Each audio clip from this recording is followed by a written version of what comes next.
Ole ole kan lo lang le ta hei tuna hian Bolero Max hi kan chei dona anni hi longtlai lam man ni a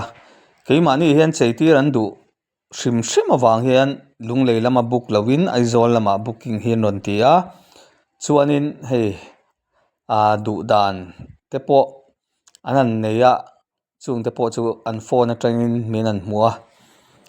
a nei tu te hi an du uluk em a an mit pawh finga chuan ti hian kan an chei chhuak dawn ani khi bang te kan an print ta a an ni ho hi bungrua phura kalkual tam an ni a mawi dawn khawp ani chuan khi a boneta te heng ho hi ppf kan tiang chi mo khatiang ang langtlang thei a print vek kha ni a kan material te hi a tha ber ber chi hi kan hmanga a rawng pawh hi damai mai lo tura ngai ani tin a ink hemi kan hman hi uv hemi ruah le ni do thei tura siam big kha ni wang hianin a tha em a tuna hian heng kan hman ho hi India siam a awm lo hrim hrim ani India siam awm lova kan ink bur phei chu Europe atanga ron kal lut vek ania chu kan ron soi du boka kan quality hi that em awang hian chuan hei off road ti te pawh khi design khi nal em a heng hi anei tu te du dan thlap vek ania chuan hei kawngkhar te pawh pui tak ani ataka pawna an din ngat phei chuan mawi takan mit ala ngal zar mai ni hei hetiang lam chei du inom kha chuanin kan lo in hong renga design te hi hau tak a kan khoi rei thina nei tu ten du thu sa man puthi kan du em awang hianin kan nam nul puat thei lo ani iti top mai teng hei tian a lan dan full kan an tilanga nga boneta oma ki dar thalang chunga khian ki mi design ho neu pawh khi a dar thalanga kan bel sak vek boka lo en chiang teu hei hi anal khop ania hetiang ang truck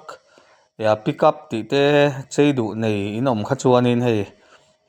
keimah ni a hian graphic hi ati tir theia tunma chuanin hetiang chei du hi chuanin vairam laman pan thathina tuna chuan pan ngai lovin heta aizola kan chei ve thei vek to ni vai ho sumzuk pek ngai to lo khan heta mani mizo te kha ha indoor ve thei reng to ni ti kha kan soi du a hei pawna an tu ka ron kal le a hei tian dor kota an ron ding va mai chu mu anuamin a mawi khop pani chuan heta hianin motor kan an hliah khu le dona hei hi sesong lampang motor ani a hei rang nuai mai ni rong kap don se khita asing sen ngai thil ani a keini chuanin man takin rong ka aya tlom sin kan lo khoi sak dona chu hei ka belma kan an lakwal le zuai nga rang khi an sa khop maya motor nal deuh nei si rang noi kha a fu fai lo ve ni chu wang chuan hetianga ron bel nal mai kha a fu em a chei ta em ringot mai ni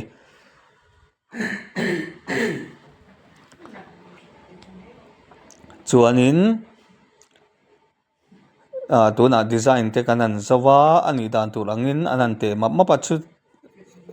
mi pi lama chuan hei thil sang nau te ho in an lo khoi map boka he ta thenin an lo rep boka tikhian na sang hi kanin semsom thina ani tuna ron lang zuai kha tuirial lama tangin miron pan wanga a scooty cheitir turin hetiang graphic big ni lo rong pa ngai adum a plain top ang te po khang ero kha chu tloma heng graphic ang du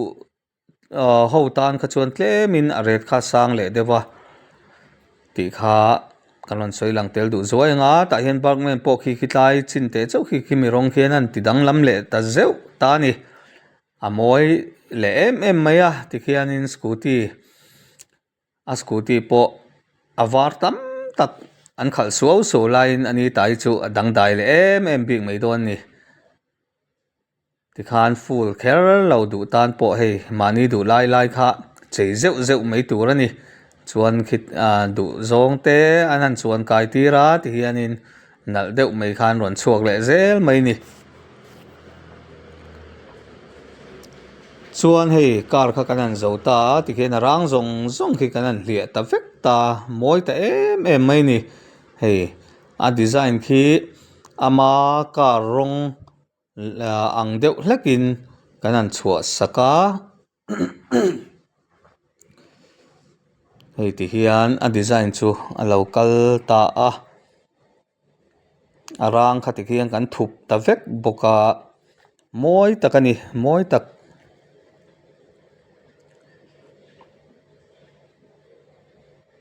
hei nung hemi nung fender rang na sadeuh po kha khi ti khian kan khu bo ta vek ani design moi em ni box si in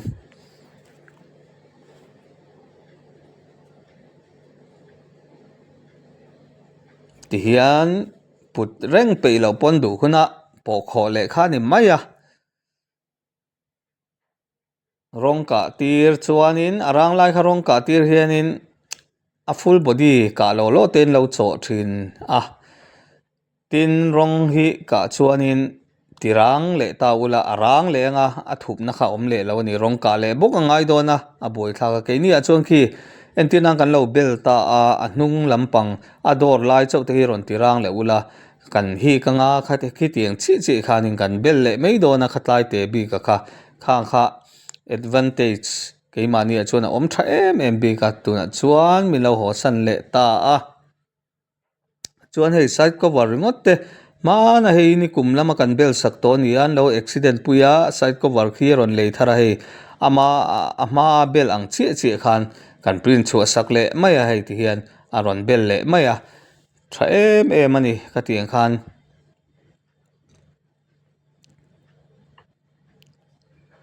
kan bel ma hianin ati fai ngai lai te shruk fai ngai eng mobile pe te mo sticker lo be to na sa ang chi te kha kan ti fai vek poka ti hian bil le turin ki ti hian kan bel to no kan bil le veka ron kau chuak ti ang chi kha om don lo ani tun ma kan han ti tir chho vel khan bil lo hianin kan lo ti ve thina amar chu customer te feedback atangin keimani po kanin siam tha bil lo khan thil ban na chu lo kau pal emo lo let le pal om the ani wang khanin tuna chung kan bil vek tong tin keimani kananin ruam han na kan siam thara chu chuan hun le tha po min adu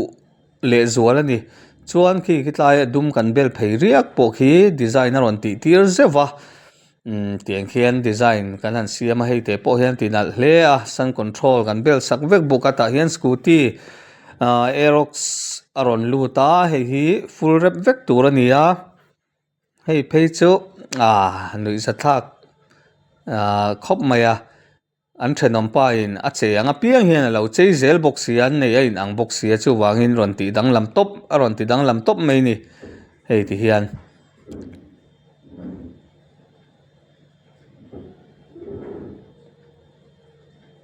kan full rep tarup maya an du rong tak mai kha anan thanga pol le sen chuan hei hetiang hi kan print kai veka engma hi vabel thu ang neu ang chi kha awm ve lawani ti hian print tel ngal sa vek design sa ngal vek khanin achuang kai ta vekani chuan tuna hi miron zo thina atlei na ti theiam te inon ti maro chu ke ni kan khol na print chu isu amet ani maro chu ameta hian amet bul lawa kan ing man te kan vinyl man te top class ani ve wang hian atle ve near thawa ma se atle du tan bi kha hian clear code 2k thachi clearin kan ka nan le vek theia hei hian ka nan a dol zo veka chumi han ka nan ngat chuan anal em mai ni chuan hemi rawng hi kan print na ing zong po a dai rei chung po khanin clear code khanin alo vong em a kum nga kum sari te chu a dai thar wang ang khan dai turangai anita ani chu wangin hemi rep pi lama hian clear code ka du tele in ti chuan kan kap tel ngal thei ni chu clear in kan ka nan vek theia khami du tan ka chuan kan ti sakle vek thei bokani ti kha kanan soi du a chuan hei Red Bull hi bike a side a hian kan han bel saka hei hi transparent ppf kan ti a ang chia print vek kha ni ta a hei ti hian kan print saka kan han bel saka hei te po hian ti moi reuh viau wani khitlai avar plain top tur aya khan Red Bull kha logo kha an om tawa meya chuan heng lai hi ti hian sen in cheipol neu boka ti hian GYTR ti te kan da sak boka ti khan mani nalti zong design sang khan ke ni chuan lo ti chu sak thei tur chewin kan lo in honga kan lo om reng ani ti kha min thria sak ula miron panzel turin kan han som chewa chuanin kan channel te hi khongai takin in like pa khan min han hype sak zeu zel ula khanin keimani hi min lo pui ve em don ani poisa se na ngai lawa kuzung puya voi khat lo me zeu kha atok em mai ni chu in pui na kanon deal pa ni se ti khan mi sang in atam zau zokin mi tam takin an lo mu thei pha dona chu kanon soi lang tel le du zuai ani hei bike kha moi takin a chuak ta a chuan hetlai a hian pickup hi bolero sticker ang khan hetlai hian in khimi rang hli na tur si kha adu tlat maya chu kan han bel sak dona design kan han siama ma hian a boneta hian hetlai hian engemaw hming bel zuai tur a awm boka chung te chu tuna hian kan bel sak dona design siam me kanga print chuak anga chuta uluk zetin kan bel sak le don ani neitupa ne an design mapa tlema rong thim deuh kan han pe a khamirang hlia thei tur khanin chuan a bonet ma bel tur te pawh hi changte ti nge chung te pawh rem dika ti te chung te pawh chu kan han print tel boka chuan kholin an ron kat chhuak anga khol hian a dik chatin a ron kat anga chumi zo chuan bel turin in buat sai le don ani tuna bolero bel tur kha ni a hei hi keimanin kuta kat lovin scale la blade a khatinga kat lovin khol hi kan kat tir dona hei kan sticker bel kan banglama kan bel te pawh ron tilang ve zuai nge chuanin mani in chhunga sitting room a te dawr a te khatiang chi banga bel tur ang chi te pawh kan siam chuak thei vek ani in du ang design sang entinan mai indoor banga te indo kan ang chi ate pawh in fa te mel emo khatiang chi ang chi te pawh in du ni pon kan siam chuak thei veka kan ti chuak thei veka motor chau kan khoi lawa two wheeler te khatiang chau kan chei lawa ni ti kha karon soi du boka a then ni chuanin video masa pawh han karon tilang thowa an steel almera ang chi te lui to rong ka le dona to si han rep design sang nal lutuk ron thana ang chi te khan min rep tira nal em a an do kan ang chi te min rep tira tin an drawer ang chi te pawh min rep tir thin ani fridge thleng in ti khan kan rep saka design du dun ron thlang me a khanin atinal ema fridge te khatiang steel and mera ang te phei ka chu design omang chi te zong ta ula in mu kher lo mai theini in duang design ang chi te kha leiturin va zong ta ula in mu kher lo mai the ma se keini chuan in du dan ang khanin kan design sak cheunga kan bel sak vek thei chewani khatiang ho du tan po khan tu na hian biak thei reng kan ni a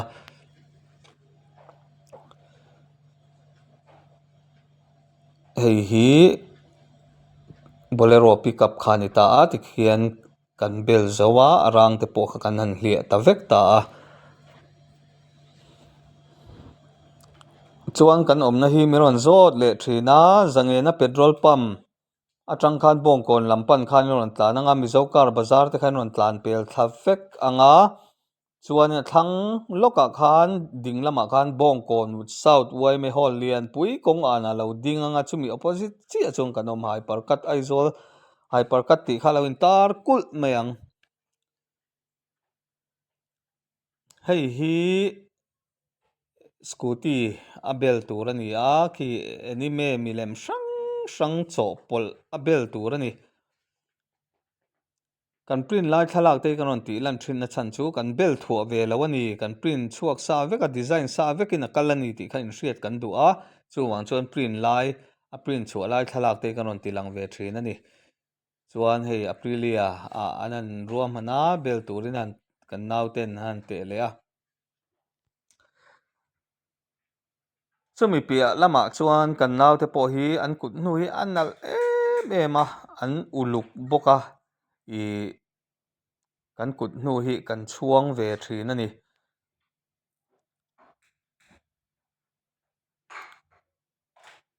chuan hei hi aerox chei full rep ani le ta a hei po hi arong hi cool nal em mai a ti vut si lawin khi mu anuam em mai ni aerox hi arong hi athim ma thin khop mai a hemi atle company atanga han dum wang ang chi te hi thani thuma hian achul mai thina amak kan ti ang renga aerox speak hi chuwang chuan an ron full rep ta zela an ron khoina sa ani aerox speak ah hian chuan hei guitar an present ani a tlaiah hian bel du ani a chu a film vek ang chi ah khan kan print saka hming bel tur ani a maro chu embroidery a chei mawi tu a kha kan han siam saka khi ti te khian hi tring tanga khian kan bel sak le don ani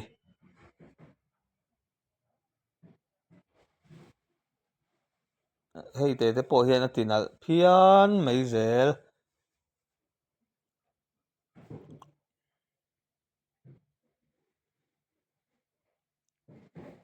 a te tham neu newa a bel po hi tlem chon boi thak ve deuh heng te hi chu mo tui hman angai bok si a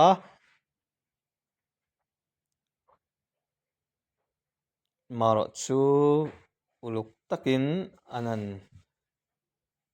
ti vel meka tikhian an zo fel trepa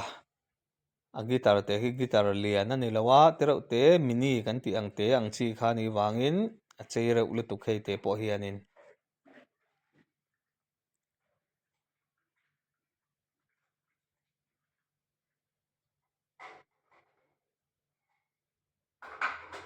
hei hi chu vinyl pa ngai var top kan ti ang chi khan kan full repa grazia ani a hi var hlang vek in anei tu pa hian a du wangin a scooty hlui ve deuh hlek to a chuan time bolero hi original sticker ang khan ron duama chu kan lo soi hmua original sticker he chu a common to mi zong zong in an put ania bolero nei hoina an put deuh vek ania a hran pa in ti vela kan han ti ani pon niat atia a hran pa chuan kan han duang chuak ta hei ti hian sticker lang deuh kan put tir deuh ani khami bolero in hmu chuan sticker ngai vek kan puta khatiang lo ang khan ani hi chuan in hei ti hian a pu deuh bik don ani chu wangin bolero nei ang chi te pawh khan khami a sticker ngor ngor kha ron hisap su ai nal hi tam lutuk khatiang chi kha ron ngai tu chuak ro u a chei lutuk ani hei pawh hi tikhian khi common lo don box sia chuan hei hi TV ani a bumper vel khi rang na sa khop mai a bumper vela khian arang hli khu tur khian design kan siama khi in hu ang khian a fim vek chi anga khan kan print don kan print a chung chu bel turin tuna hian an ruam man mek a nauten an ruam man mek ani chuan a hnung fender lai pawh rang a ran awangin khiting hingan an hliah khu ta boka design si in nal em mai in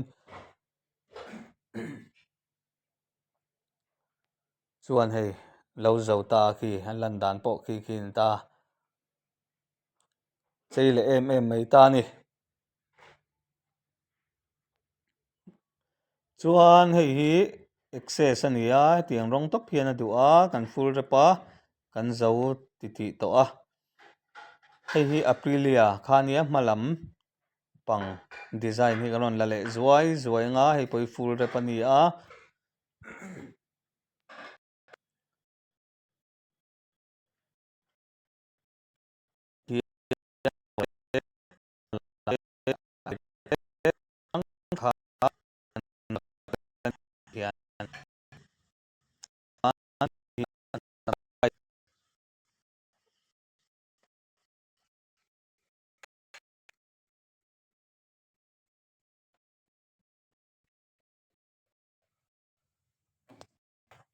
hei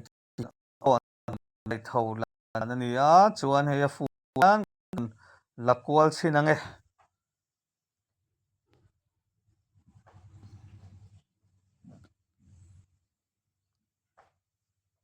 hei hi lan dan chu ani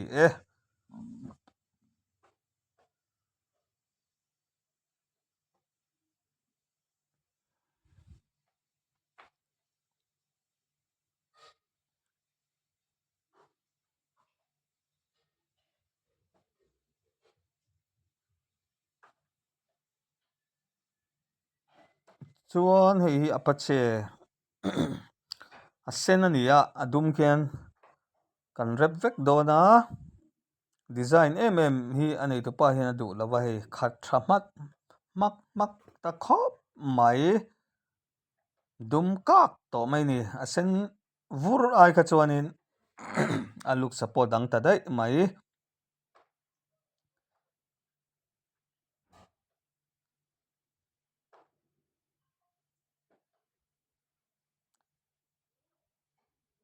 ma kha chuan a sen hlang vek kha ni a hei hi ti hian a dumin kan rep hnan ta vek ani ki ti hian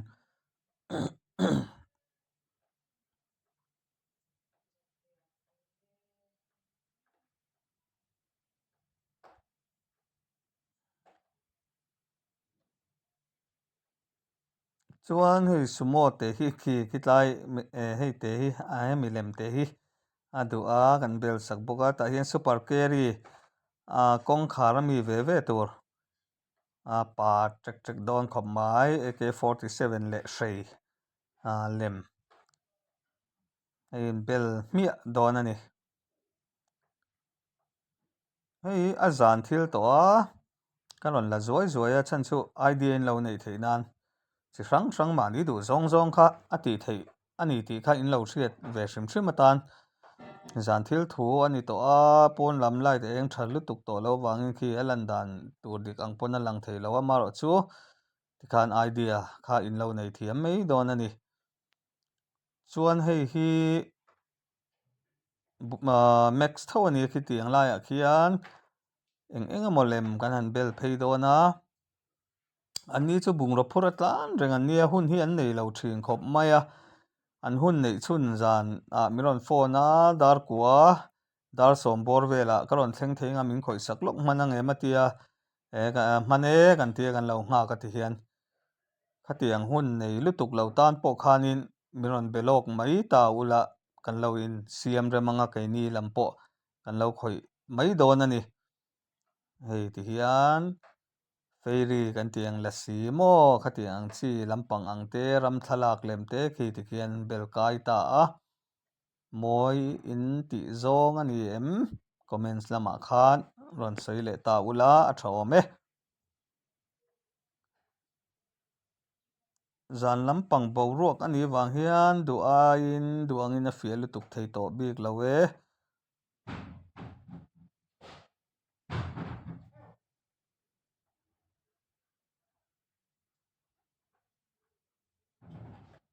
hei pawh hi a body vel chei tur a hi sa palani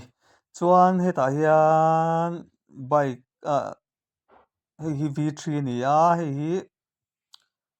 khodang atang miron pan vang a haw leh ngal tur an ni a kan an thiat som veka kan silfai saka ti hian ngan rep tran mek a hei a bike hi kan thlan heh khawp mai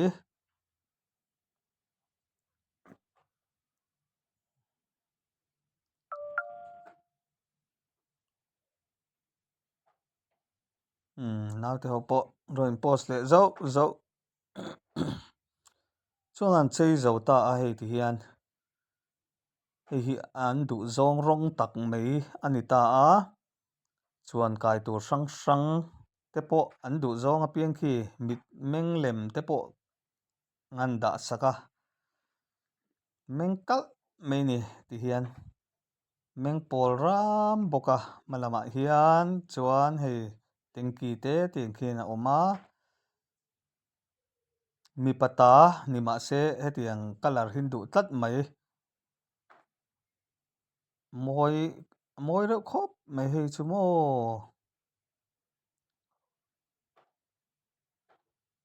hei hi kan chei zo tawh video ni ta a hemi zawh hian an khawlamah an haw vang dawn ni zan dar kual e chan ve vel ri tawh a tah hian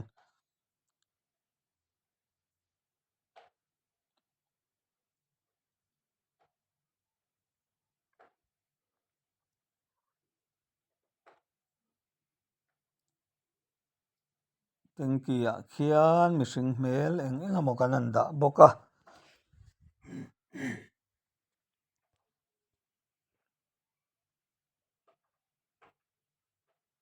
ti hian an rawn la uluk deuh hlek a nge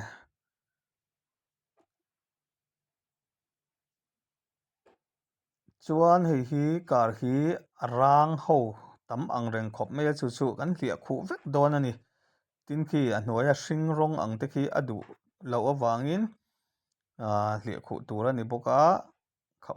kha le nala sin hei eng heng te hi maw tikhian a racing car raih tawh mai ni hei tihian hliah khuh phei sak vek mai ni a car rang zawng a kha a rang chin a kha chu nalh lutukin design in hliah khuh vek tawh mai ni tikhian tian lo en ula khatiang car rang nei te motor rang nei te chei duhin awm ani chuan kan lo design sak cheu nga kan lo chei sak zel thei cheua mi rawn bia ula kan phone number hi kan rawn dah lang dawn ania screen ah hian kan rawn dah lang a mi lo be zel ula hei lo en ula tinalh phian ta ni hi maw